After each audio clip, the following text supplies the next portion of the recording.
Okay, it's 1:30 plus, so we can get started. The presentation today will be from our maintenance crew and construction crew regarding the potential bump out on the front of the clubhouse. If I grab the agenda, I want to just make one comment about the agenda for the board meeting. And I'm out of the sequence of events, but what is on it is to approve new china for the restaurant. And these are the two pieces that have the signature stuff on it, but the others are gold plated and they are microwavable. And although we don't microwave our food. But everything has to be microwavable, else it's not for sale. Anyway, so that's on the agenda, and we are looking at 60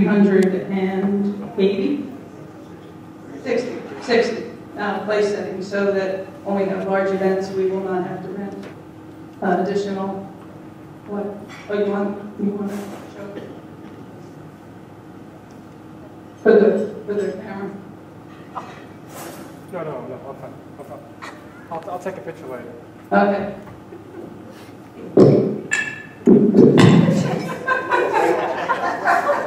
Wait, let me take it now. Janet, Before it let breaks. me take it now. You want it? Seriously? No, before it was in pieces. Okay.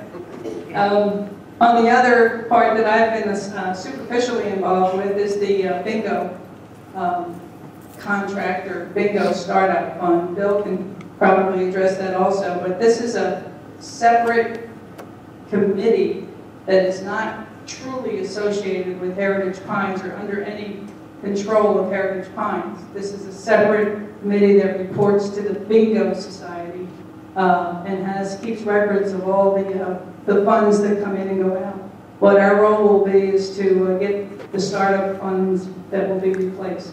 Bill, do you have anything to add to that? Just real quick, Joanne, Florence, Bunny, Tom, and myself have been working for 2 years. I brought Janice in about 1.5 years when she was elected to the board and asked her to help, and she had interest in this. So she and I, Bunny, and Joanne have been working on this. We've gone through a number of iterations. One was to form a 501c3 corporation. We did that, the entire board would have background checks done. It was entirely too invasive. So what we did, we found out Pasco County has a license for bingo that allows you to have gaming with restrictions. So they formed their own board, which is going to be Bunny, Joanne, and I forget who the treasurer's going to be, but they're self-sufficient. What they're asking is they need $1,000 of startup money to get the cards and the daubers and the cage and everything to get bingo started. So Joanne's going to do a presentation on Wednesday of that for you and ask the board to approve the $1,000 startup. They're planning to hold a bingo fairly quickly, and the profits for the bingo, it's legal. They can repay the board for the startup money, and then there's a caveat in there about 50-50 and also about contributing to charities, which this community always is felt strongly. So you'll see that from Joanne on Wednesday. Yeah, John. Bill, just a quick question. If they do that, what Heritage Pines oversight would be there in terms of that come under you? No, there's going to be none.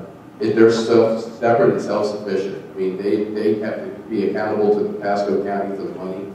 In their audited, the license requirements, Pasco County is the agency that oversees it. So we have nothing to do with it. There is no liability for the association. Elliot. $1,000 that they're asking for, is that you loaning to them? Or yes, it's a loan. We're not going to give, it's a loan, they're going to pay it back with proceeds from the first year bingo.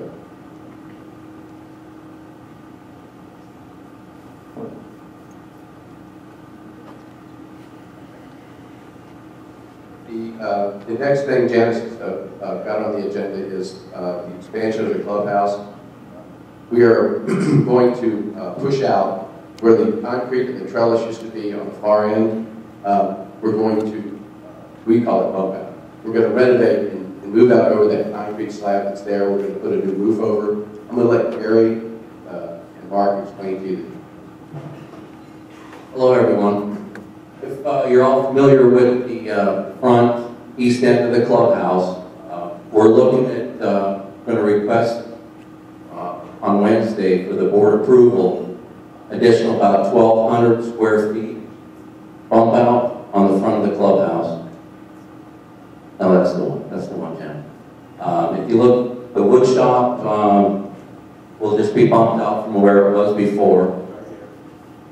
Then we're going in to put in a conference room, much needed conference room. That conference room will help with making the other rooms available for when we're having meetings and that, so we won't have to shut it down to resident functions. Then we're looking at the food and beverage office, which will get Matt and Paul out of the men's dressing room so we can get them back in there. And then the office area, which would bump out from Marcia's office to get Marcia and Terry out there, and then free up some space for Kim, and then a small conference area off where Bill's at. So that's what we're going to be requesting for the board approval on Wednesday. It's about 1,200 square feet of bump out. What Pasco County has told us is that What Pasco County has told us in a meeting Gary and I, Larry, and Mark went to about a month ago, we met with all of the different permitting people because of the difficulties we had with the 11 bathrooms bumped out the new bar. What they've told us is that now is the time to do this, that permitting restrictions are only going to get more strict, and so because this isn't a site expansion, it should go through very quickly. Bob Carroll and I asked Pasco County to put it on, they have a program called Fast Track that they do for large projects. They have agreed, based on their relationship with Bob Carroll and their relationship with Heritage Mines, they are currently fast tracking these plans, trying to get this permit done so we can get this project started. But they did make it crystal clear to us that if we were to wait a year to bring the same plans back, there is a very good chance they would not approve the project, not even with the additional bathrooms. They wouldn't approve it at all, based on how more restricted they're getting with their permit.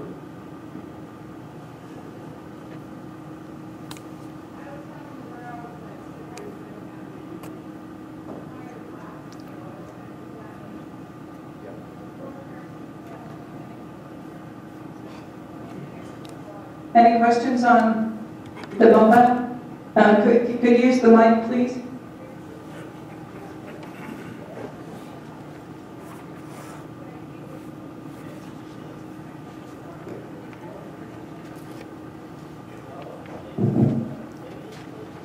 First of all, I'd like to know, when is the bathroom at the other end going to be open?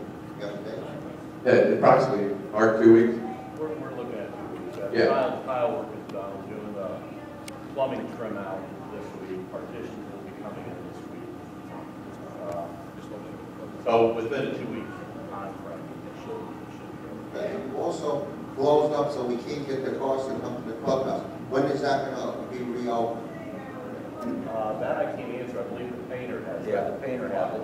It'll be opened up when they're done at 4:30 each day, but he's looking at throughout this week to get the front painted. Right. Now, understand something, please. People with handicaps, they don't, the boom can't go under the overhang. If you notice my cart's up there, I pulled my back yesterday, a little bit personal. I've got hurt it pretty badly, so I can't walk very far.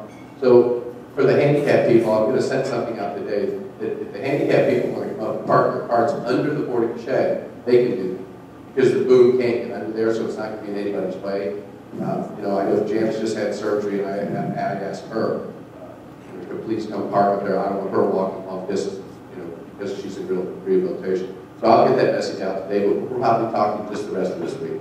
Is the pool still open? Pool's open. And how come when I came with my car from home down here, you had it cut off and you can't go up on? Because they're working in that back area. What they're doing, they're taking the shingles off the roof. There's danger of them coming down and hitting people. So That's, back area you can't go, but then down where the pool is, you can't get in there? Yeah. yes, you can go there.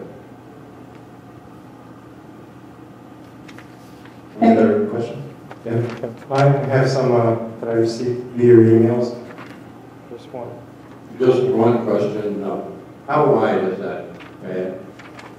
I'm sorry, he didn't know this, sorry. 11.5 feet.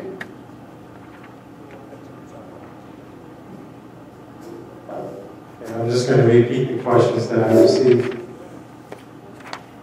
Is the expanded office space really necessary?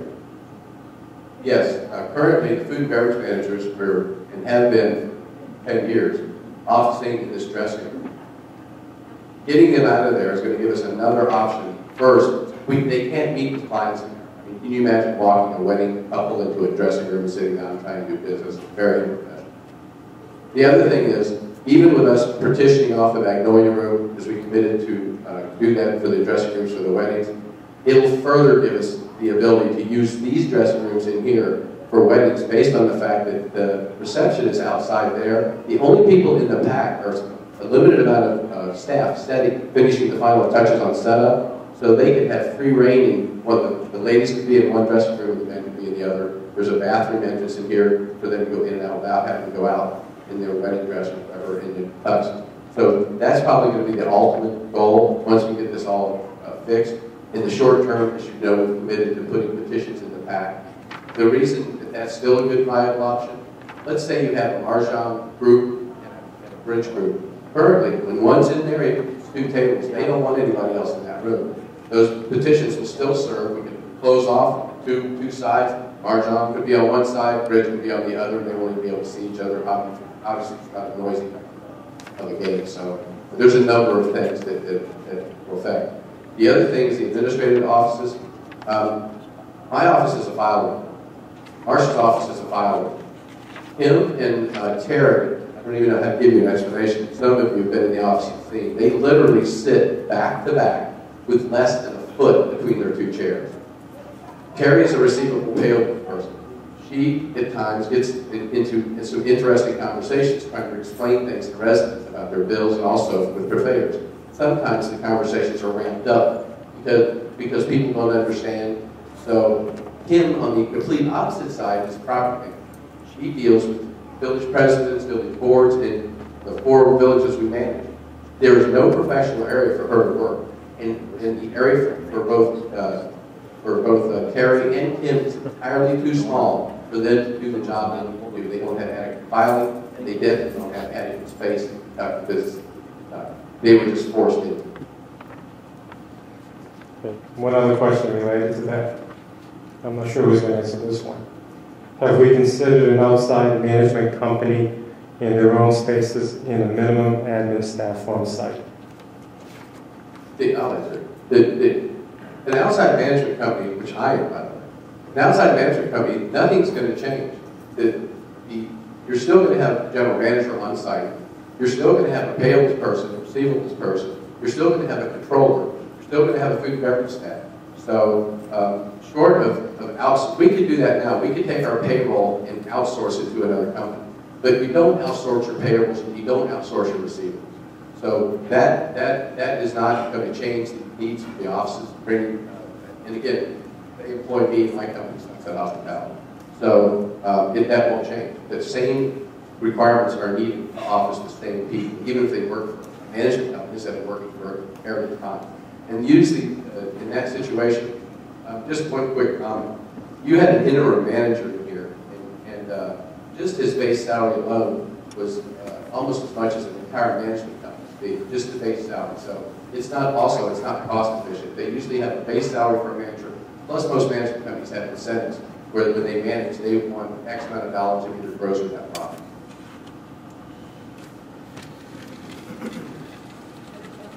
Okay, that's it. Any other questions? On the build-out or in general? In general? Yeah, I have some. Some have already been answered, but I'm going to